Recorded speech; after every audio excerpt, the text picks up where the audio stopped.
Hi, Youth Worker Nation. This is Doug Edwards with Youth Worker on Fire. And today we have a very special guest with Mayor Robert Morin. And he has just been mayor for about 3 weeks, but he has a large history of helping people and dealing with people. And you guys in Youth Worker Nation, whether you're teachers, coaches, administrators, or whether you've been influenced by a coach or teacher, youth pastor, volunteer. Volunteers are huge in our society and in all those areas. We're speaking to you by looking at his life and the influences that are there. So, Robert, thanks for being here today. Well, thank you, Doug. I appreciate it. Very good. Yeah, and I just heard your other interview with through the Eustis High School media production crew, and great interview. Thank you. So catch us up a little bit about your life and your family, and give us a little bit of that into where you are today. I wish I wasn't so old. It would take such a short time. But I guess now I look at it. I was actually born and raised in New England. My family moved around based on my dad's job to Massachusetts. I lived in New Hampshire for a short time, and obviously was born in Maine. And so I went to all parochial schools, and then decided that college was an opportunity for me after I graduated from high school, and I didn't do as well. I didn't care for it as much. I didn't think it was practical at that point. Well, obviously in 1968 was the draft. So I got drafted. As I was lollygagging around, I was drafted. So I spent 2 years in military intelligence in the U.S. Army. And it's that point that I realized I had to change my life when I came out. I wasn't going to just wait for something to happen for me. I wanted to make sure I made it happen for myself. And from that point on, I was committed to getting a college education and a direction. So at that point, I came out of the service, started in college right away, ended up with a bachelor's degree in liberal arts. And at that time, it was 1974, and if a lot of people don't remember or don't know that time frame, it was a tough time for us. The recession was hard. We had interest rates that were real high, 18%, 16% for mortgages. We were, in effect, getting gas on odd or even days, at $5 all you could buy. All that was going on. So the business market had changed drastically. And so I got involved in what's called a Comprehensive Employment and Training Act, which allowed cities and towns to be able to hire additional staff to provide municipal services and social services, and was a federally funded program. Well, thanks to the CETA program, it made my decision. I ended up, in effect, running that program 2 years after I was a member of that program in Massachusetts. And from that point on, I continued working my career in public administration. When I turned 36, I realized I needed to get a master's degree to move further. So I did have I received my master's degree from Suffolk University out of Boston, Massachusetts, and it was an MPA, a Master's in Public Administration, with an emphasis in city and town management. Wow. And so that got me going, but I was in social service. Kind of works out for this, the mayor thing too, right? It works out fine here, but it wasn't what I did for most of those years. Right. Because the administration part of it, even though it wasn't specific to town and city management, was invaluable. And from that point on, I moved to Florida in 1988 when my family decided it was time to make a change from New England. I felt like I needed to do something to jumpstart. And as always in my life, I always made things happen for myself. I started working for the Department of Health and Rehabilitative Services, which is now called Department of Children and Families.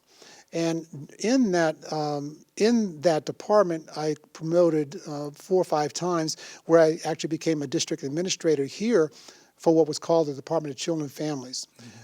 And that actually, we had 4 counties, we had 1,800 employees providing all the social services you can imagine that we could.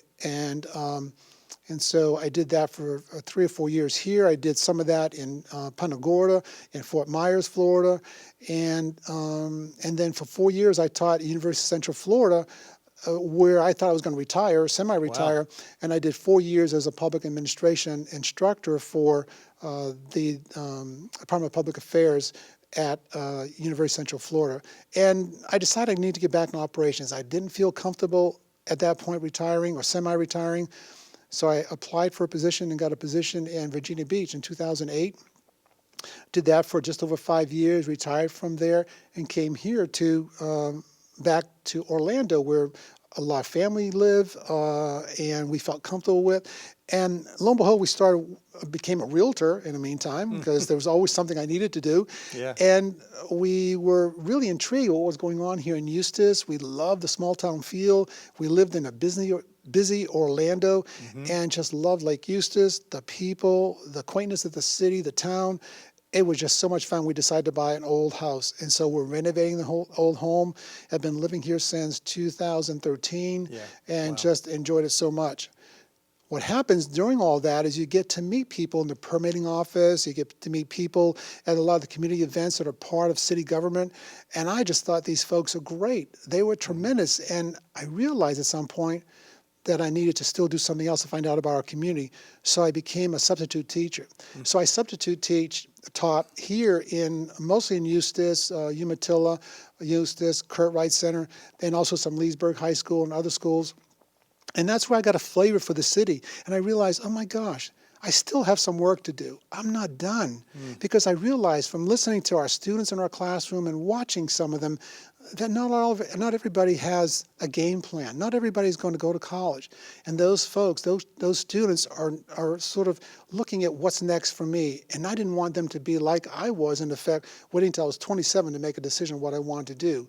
So we need to be able to provide them some opportunities, and that's when I decided, you know what, I don't have the namesake to be able to move into a Lake County elected office, but I thought I could do it at least on a local level. And even my experience as a public administrator, I understand that even if it is a city commission, you still have some input, or you can still have some impact into other programs that affect your citizenry, your residents. And so I think that was the important thing. And the most important part of that was to become the mayor so that you can be a spokesperson. Not that I, in effect, speak for all members of the commission, but that hopefully provides some guidance, some direction to our residents, to our city staff, and hopefully commission buys into it, of the things that we need to do to make Eustis best. And the ultimate goal is to be able to make our Eustis High School residents, students, and all the students in our system have a better education, have a better opportunity to be able to excel.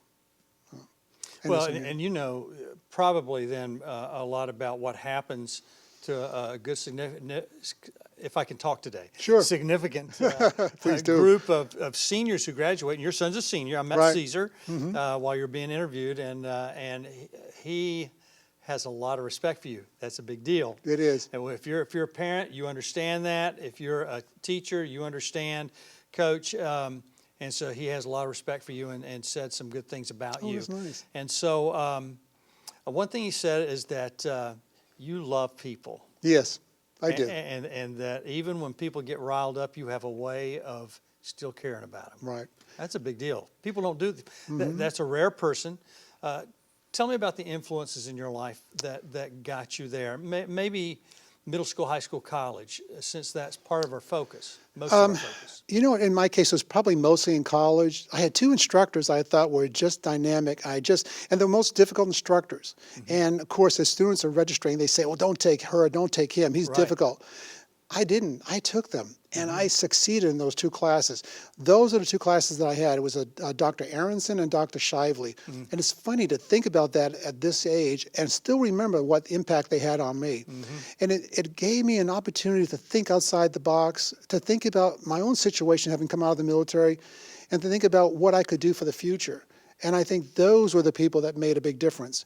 The fact that I had a lot of retail experience also put me in a good stead, because retail experience, especially in one of the premier stores in New England, made it, I was already inborn. I already knew that I had to be social. I had to be good to people from a retail perspective, and I carried that on in social service. And that's so important in social service, is be able to understand the other side of the story and know that there is another side. Absolutely. It's always a real big issue. And it's so funny, because as I was teaching in some of the schools, students always have that argument. Students have a tendency not to want to accept anything that's their fault. So my whole idea was to try and talk to them, say, now listen to the other side of the story. Listen to what you're saying.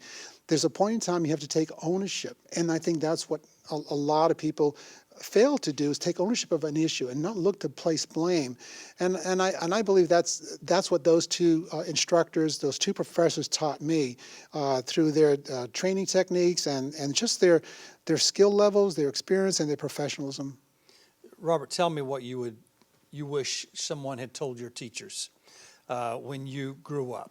What would you tell teachers today, especially because you've worked at DCF, you've seen the best part of students and families, you've seen the worst part of students and families, and everything in between. So what's that one or two things that you'd like to say to teachers, coaches, anyone working with adolescents and families? Whoa, what a loaded question, It Doug. is a loaded question. Let me start from what I think from a student perspective. Yes. Just having seen what I've seen in the last 2.5 years, I would love students to take ownership of their training. And I know there's a level of immaturity there. It makes it difficult. Mm-hmm. They just want to get through the day. But if given the fact that students took that responsibility for themselves and made sure they were responsible, just like you would in personalized learning, that this is my career, this is my high school days, I need to make sure they work for me. Given that, then teachers, administrators, working with all the other issues that students bring to the school, the classroom, is to persevere, is to work through some of those problems, try and see their side of the story. And I think a lot of teachers do that. Be innovative, try and get those students where they will pay attention and understand what you're doing and how it benefits them. Because a lot of the questions our students were asking in the classroom are not different than you and I, Doug, when we said, why am I taking geometry? Why am I taking algebra? Mm-hmm. And in our time, and I don't want to take it from our students today, but it's hard to debate that issue. Mm-hmm. And then until you try to show them how it works, and even at that, it'll be sort of something they hear, but not so sure they're listening, just like you and I probably didn't either. Mm-hmm. But the other thing is that you never know where one of your students is going to end up. I was told I would never make it in college. This was in my... Me too. You too? My Yeah. Senior in high school, I said, what? I'm not going to make it? And he was right. Technically, he was right, because I did not do well my first year. Mm-hmm. Here I sit today with a master's degree in public administration, an accomplished executive, not boasting, but I want students to understand that you can change your life. You can make changes. You get through the high school years, but always think about what you can do for the future. And you have an important part of that is making sure you make things work for yourself. And teachers are there to help you get there. And teachers never give up on those that they don't think are going to do it. They're not going to make it. You always have to work with those students probably the most intensely. And it's the student that you don't see that a lot of times Mm-hmm. will be the one to come back years later and go, by the way, I'm president of this corporation now, Right. or I'm the doctor over at this hospital. And we didn't see it. Mm-hmm. They're quiet or they were disruptive. Mm-hmm. Some of those people become pastors who are really disruptive. Were you? And then and government officials, right? Not you, but some others I know. And then so we have those things that happen in our lives, and teachers do have to focus. And bring that out. But being a teacher's hard. It's Very difficult in work. this society. You are a substitute teacher. Talk about the difficult side for what you saw with teachers in these positions and administrators. Well, let me tell you first, I think that all my career in public administration, we are being told by wherever I work, by school boards, that the most intense or most significant time for a student is the third grade. Because we could tell at that point whether or not a child would end up in juvenile justice programs or in the DCF programs and all. That was probably the most difficult thing for me, is to identify those children in that third grade. So I started working in elementary schools because I wanted to see myself firsthand what I had been told all these years and how that affects. And I can see that that's exactly what the issues are. If those children are not able to read, and I'm certainly preaching to the choir here, if they're not able to read, not able to think a little bit and do some things that are creative, it's going to be hard for them if they don't get that, because every one of those, every school, every class moves and grows on the next one, on the previous one. So it's important for students to be able to do that. So third grade is a real, I think, an indicator of where a child is going to go. But by the same token, I was an introvert. I never would have expected I'd be sitting here with you, Doug, today, when I was 16 years old, because I was very shy. Never expect that would happen. but teachers made that difference for me at the college level. Here, I think in high schools, we need to be able to bring that out. We need to be able to work with those students who are introverts, who sometimes it's very difficult for them to move, but you can get them motivated, either if it's a one-on-one discussion, understanding what their issues are. And the big problem that teachers have today is that all the problems that we took care of in the social services network is showing up in the classroom. So we are finding that students are really here for social rather than learning processes. And that was kind of a shocker for me when I came here. And teachers told me that's what you'll find, is that the students are really interested in getting together with each other rather than actually doing the school work. And that made it a very different perspective for me. So how do we make that change for those students so they take that the most important, which is that learning process and being able to do more. And the other thing I notice, at least for teachers, is that they have a much higher level of academic than I remember having. We did the reading, writing, arithmetic, and 3 R's, and I remember them being somewhat not simple, but not at least what we see today. So the students today are expected to do a lot more thinking outside, not even thinking outside the box, but larger perspective. It was strange for me to help my son with his homework and do not variances, but I forget what the term was called, but just you don't have to have the right answer or not, but close. What is rounding and stuff? And I thought, oh my gosh, what a way to think. So our teachers have to deal with that too. So it's very different. Our expectations on our students are higher, and so is it on our teachers to be able to get students to think in another realm that you and I thought it was mechanical. I remember writing for an hour at a time to do what most students will know, cursive writing. Yes. Spelling bees, mathematics, we used to have the tables in mathematics and we study those, but we never got into a higher level concept. So I think we need to understand that we have to appreciate where they are at too today. And the testing obviously is just overdone from my perspective, that they have to go through each day. So it makes it difficult for teachers, makes it difficult for students. And what's so strange to me is, as my experience here, is to have students pulled out of an important class to go take another exam. They missed it or they had to take it over again. The more you pull students out of that classroom, even if it is a substitute teacher and there's work going on, it takes that student out of the mix, and they have to sort of catch up at some point.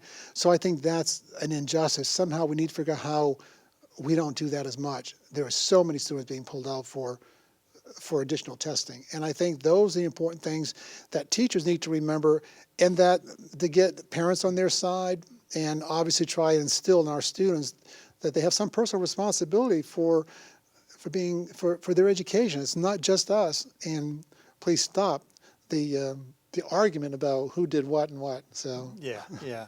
It's hard to get them. There's a guy by the name of Dr. Michael J. Bradley, who wrote a book called Yes, Your Teen is Crazy. Yeah. And he's a therapist, and his thing was, we know educationally, and educators know this. I didn't know this until I read that book and listened to him, and I would say something to them. They said, oh yeah, we know that. 22 years of age is when a female's brain clicks to where it physically comes together to where it can actually be able to process things that you and I are processing. And guys, it's almost 25 years of age. Yeah. And so we've got all those things, those factors happening, and teachers are real heroes. Administrators are real heroes. And because they're dealing with all of that, they're dealing with the families, they're dealing with their own emotions, their own families, and trying to get an adolescent who, if you were to put him on a psychological level, there is a craziness, there's about him, trying to put them in a logical goal and pushing them forward. So there's a lot of difficulty there, but we still have to do it. Right, exactly. It still has to be done. Right. And I think that's the important part, is realizing that we still need to work and strive at that. And I just wish from the teacher's perspective, there's a little bit more of some kind of a benefit to being a teacher, that the salaries would be higher, that that Absolutely. that they're not the reason our education system is failing. They're No, not the not at reason. all. Not our administrators. I think about the administrators that even at Eustis High School, I've seen them actually have to get into a blocking kind of situation with students who may get into a fight just to stop this. As a superintendent at Gulf Coast Center, we had 330 developmentally disabled individuals, all over the age of 18, who would get into that. And we'd have to protect ourselves and make sure we didn't hurt them in the meantime. And that's what's so difficult. So Because your there's life is in danger legally exactly, yes. if you do. Exactly. So we always have to be careful. And I just admire all the administrators who have to deal with those issues every day and not knowing where the next issue or the next major issue is going to come from. And that's a very difficult time. And so I just think that we as a nation and we as a city have to realize that. And how can we make our students understand that? And I don't expect miracles because you and I didn't understand it either. Right. It took me till I was 27 to make up my mind what I wanted to do. But if nothing else, we can at least have a sort of a moderate approach, or at least let students understand what the issues are. Hopefully, the teachers can either build on that and can move forward with them. So Yeah. I'm always an optimist. I'm here as a mayor. I'm an optimist. Well, and thank you for saying you're an optimist. Optimism takes us farther than pessimism. I can't remember if it was Edison that said that we need people that are unrealistic thinkers. Right, exactly. Because the unrealistic people are the guys that are optimists. They think about, well, we can do this. Right. Let's see if there's another way we can do it. And you need those people. Do we need people that are realists? Sure we do. But it's great to have the optimist because, in fact, you live longer. Exactly, you're right. And I think the most important part of that is if you're an optimist, then it changes your frame of mind, that you're thinking about, well, what's right and what's wrong in this situation. If children or students are getting into a fight or students are getting into a disagreement, and how you work that through, make them understand there's a rational approach to where you are. And more often than not, if you can talk it through with students, they begin to understand that maybe they are wrong, or that the teacher needs to admit that, okay, let's do it this way rather than that way. My whole career has been about compromise. It's been about making sure that we provide the best service we can, understanding that it's not going to be perfect. Working with the Virginia legislature and the Florida legislature, we know it's not always going to be our way, but we make things work. And I think the same thing in the classroom and in our own personal lives. We need to figure out how do we balance all that and make it work for each other? Because that ultimately, and taking responsibility for some of those. I've done that before in my life. I've had some tragedies in my career that are horrible, that I look back and say, how did I make it through those?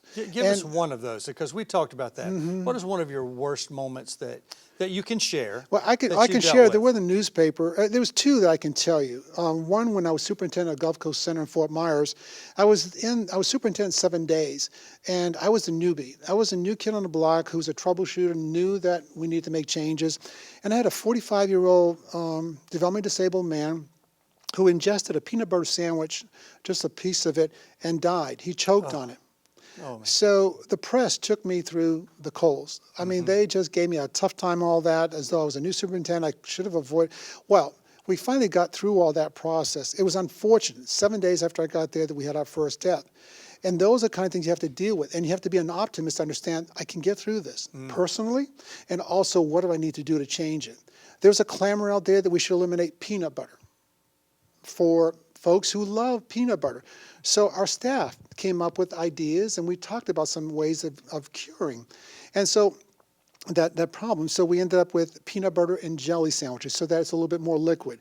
But we also covered the trays, because the staff was carrying out a tray, and that person grabbed it from the tray without our staff being able to stop that. So those are things. But even more tragic are the times that we've found children battered, children killed. And one that was really close here to Central Florida was in or Merritt Island. Back in 2001, I had a staff who the Sheriff's Department found stabbed to death 27 times in Merritt Island. Oh, wow. Her name was Tracy Bagwell. And I can say that because I respect what she tried to do. She, in effect, was confronted by a supervisor in that office that she was not reporting to at 10 o'clock at night at the Merritt Island Church parking lot, and this person stabbed her 27 times. So we're looking at that issue thinking we have someone who hates DCF employees, and we thought we had a predator. Well, we found that out on Tuesday night. On Wednesday morning, after the investigation started, the Sheriff's Department from Brevard County realized that they had the murderer, and that murderer was staring them in the face all day, helping them to find out who was doing what. Oh, no. So I had the supervisor, not of Tracy, but Candace Fiore, who was a pillar in that community, a member of the church, and she realized that she's being arrested, and she commits suicide. She fell off the second floor deck and fell into a pool. So my whole life has been about those situations where people do some awful things. And of course, the press was willing to say at that point that Mr. Morin needs to be fired. You should have been aware of that. It's extremely difficult to know when you have so many employees and so many situations that go on. You never know where that fire is going to erupt. You know you have smoke. You don't know where they all are, but at some point it erupts. And so those are kind of situations I've felt I've had a tough time with. But I look back and I realize I've made it through all of that. So anybody looking at my career would say, wow, don't want to hire this guy. Well, it's how you get through that and how you make changes and then move on. Yes. So yeah. those are the things that I felt. And so I've seen the worst of society, and I've seen the best because we've done some great things since that time. And I want to talk about the best, then we're going to close you out because I know you've got to go. And but here's the deal. The people who get through the worst things like you do are the people that know how to handle extreme conflict. Those are the people we want leading us. Thank you. Yeah. You know, Yeah. and it does look bad, and the media, part of their thing is, let's get that news out there, whatever it is, and whatever way it falls, and it hurts people sometimes. But at the same time, people with your kind of optimism come through that, and what you say to others in life is, you know what, if he went through that, I can get through what I'm going through. Exactly. And that's what you've done. I'm so pleased to be able to interview you. Tell me one of your best moments in life that you've had. It's so strange, of course, my children being born, all that, but as a personal situation or personal professional, is actually to be elected mayor. My whole life had been, once I realized what I wanted to do at 27, I realized I would like to be an elected official. Never expected that would happen. I was on the fringe as an administrator, but all of a sudden here I am, with a street named with my last name in Eustis. That's fun. So it was kind of fun. So I think to me that's probably the accomplishment that I will look at always as being sort of making it full circle for myself and be actually able to affect change in our city. So. Well, I think that is awesome, and thank you. Youth Worker Nation thanks you. Well, thank you. They've learned a lot from you today, and so have I. And I'm looking forward to you leading us in Eustis. Thank you. And to have a lot of good friends here, and we've done a lot of things, and I see I see how you can do that. I see you as a great leader. Anytime you need to talk with me, let me know, because that's the important thing. We need to talk to our residents too about what their needs are, and never lose sight of that. So. And we'll try to do another interview in about a year. Okay, great, good enough. Thank you. Thank you, Doug. Thank you very much. Youth Worker Nation, we're out. And so you can reach us on iTunes and TuneIn, Stitcher, also YouTube. We have some of those on there. And this episode, you'll probably be seeing this in about 2 months. So, all right, thanks again. Thank you.